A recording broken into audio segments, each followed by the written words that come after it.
A company can raise funds in the open market by um, by issuing stock, and investors can invest and become stockholders in the companies um, in the company by subscribing to the stocks when these stocks are issued. When a company issues common stock, the journal entry to record the cash that comes into the company from the stockholders is cash debit, common stock credit. For example, 30,000 and 30,000. Sometimes the company can have a par value for the common stock, which is also known as the legal capital. And um, if the par value of, let us say, 1000 shares is 1 cent per share, and the company issues the common stock for $30 per share, then the company receives on 1000 shares at $30 each, they receive $30,000. Now this $30,000 is the cash received. However, the common stock has to be credited only for 1 cent per share, which is $10. And the extra money goes into additional paid-in capital, PIC for paid-in capital.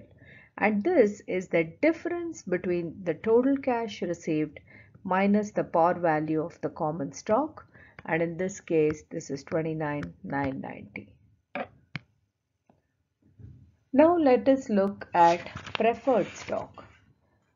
Preferred stocks are issued by some corporations in addition to common stock. Now the term preferred means that these stockholders usually have the first right to a specified amount of dividends known as preferred dividends, and also if the company dissolves, then the preferred stockholders receive preference in receiving the distribution of assets over common stockholders. The preferred stockholders usually do not have voting rights, um, but apart from that, the journal entries work in a similar way as the common stock. So, for example, for preferred stock, you would just have cash 30,000, preferred stock 30,000 if the amounts were the same. And the equivalent journal entry for this would be cash 30,000, preferred stock $10, and additional paid-in capital for preferred stock 29,990. That is if 1000 shares of preferred stock were issued.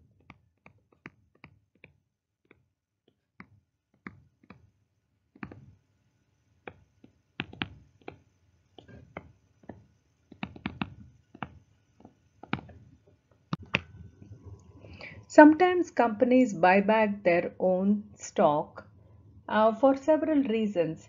They might do so to increase the price of their underpriced stock in the open market, or they might want to boost their earnings per share, um, because the number of shares outstanding would go down if the treasury stock is purchased, and I will show that through the formula right now. And also they could buy back their treasury stock if they need some stock to give as employee stock options to key stockholders. Now, the shares outstanding of a company equals shares issued minus treasury stock. And as we know, the shares outstanding, the number of shares outstanding is the denominator while calculating earnings per share. So the higher the treasury stock, all else equal, the shares outstanding would go down. Now, let us look at the journal entries when the company buys back its own treasury stock. First of all, this is a contra to the stockholders' equity account. The treasury stock reduces the stockholders' equity and it has a normal debit balance because the stockholders' equity has a normal credit balance. When a company buys back its own stock, you debit treasury stock, normal debit balance, and credit cash because the company uses cash to purchase its treasury stock. And then later, the company might decide to sell some of its existing treasury stock because it no longer needs it, and it may receive some cash. For example, it may sell 100 at $35, but these 100 shares were purchased at $30. So the difference goes into additional paid-in capital. This is not a gain in the P&L account. It's very important to understand that treasury stock cannot be purchased and sold to make gains on the P&L account. It can only be used for some strategic transactions with prior approval. And now here, when we debit cash and we credit treasury stock, we also credit additional paid-in capital because we are looking at the cost price of treasury stock and we're getting something more than the cost price, and the difference goes to additional paid-in capital. Let's now look at dividends. When a company declares dividends, on the declaration date,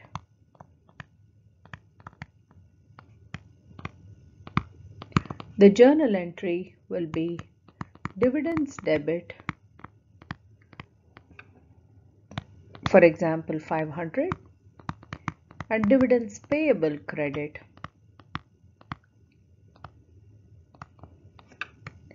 500. And then let's say this is March 15th. After that, the date of record is the point where there is no journal entry, but the investor relations department of the company looks at the records and makes sure they have the updated information on the stockholders. Whoever they have on the date of record as the investors who own the stock, those are the ones who will actually receive the dividend. So on the date of record, no journal entry. And then if the date of payment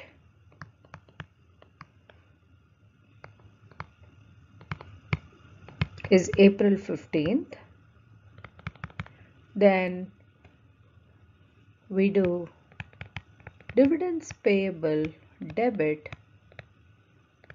and cash credit. So at this point, the liability that we set up on the date of declaration is reversed by paying out actual cash to the stockholders. At the end of the year, this dividends account, which is a temporary account, is closed into retained earnings. Let us now look at stock dividends. Sometimes companies will not give dividends in the form of cash, but they will give it in the form of stock. Stock dividends can be large or they can be small. Large stock dividends are worth 25% or more. So for example, if a stockholder holds 100 shares and the company declares a 30% stock dividend, this is a large stock dividend. This will be a large stock dividend. Now, if the company declares something lower than 25%, like a 10%, that would be, for example, a small stock dividend.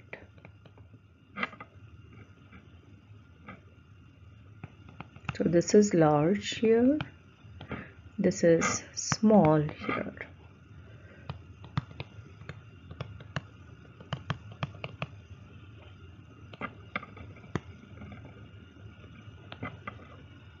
So here let us see what the journal entries for a small stock dividend is. Let us say a stockholder owns 1000 shares and the company declares a 10% stock dividend. Now this 10% we know is a small stock dividend, therefore it has to be valued at market value. That's the key thing about small stock dividend. So we debit stock dividends, we credit common stock, and we credit additional paid-in capital.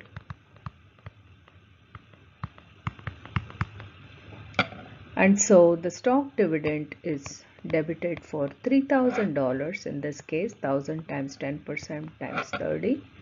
The common stock is credited for $1 because the information in the question is 1000 shares have a par value of 0.01. So I realize I have not given you the question fully, but you have to take the par value and credit common stock for that par value here. So 1000 shares times 0.1 cent per share. So that's $1 par value, and the remaining goes into additional paid-in capital. This is for the small stock dividend. So small stock dividend. Now for the large stock dividend, we do not value it at market value. So let us say the large stock dividend was declared and the large stock dividend is for let's say 50% and the par value is 1 cent. So for every 1000 shares we are going to get 500 shares, and then 1 cent will be $5. So the journal entry to record that stock dividend will be, because it's a large stock dividend, will be stock dividend debit and common stock credit only for the par value. There is no question of bringing the market value into it. This is the par value. Finally, let's look at stock splits. stock splits means a company's original stock is split. It could be a 2:1 split, or it could be a 3:1 or a 3:2, whatever ratio there could be a pre-declared stock split. And in this stock split, these are examples. What happens is an existing share splits into, for example, in a 2:1 stock split, an existing one share splits into two shares, and there is no journal entry to record a stock split, but the par value of the share will reduce.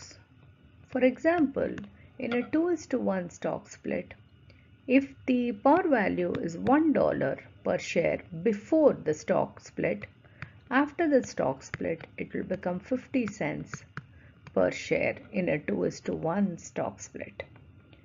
So, to sum up stock dividends and stock splits, in a stock split,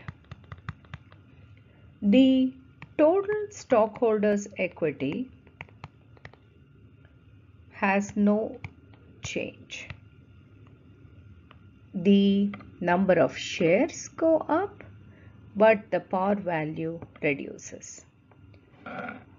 And then in a stock dividend also, the total shares, there is no change. Total shareholders' equity or stockholders' equity, there is no change. For the common stock,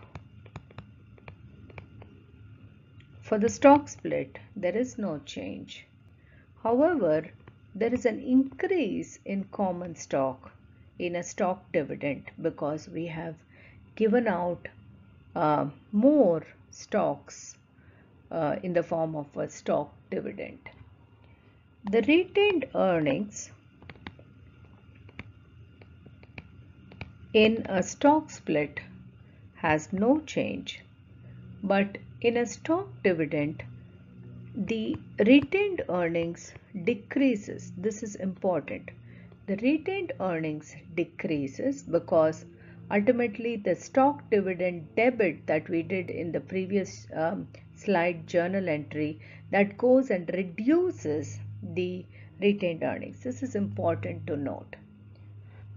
However, in a stock split, since there is no journal entry, it does not impact the retained earnings. Now, the par value per share decreases for sure in a stock split because we're taking one share and splitting it, in this case 2:1. And then in a stock dividend, we are having no change to the par value per unit.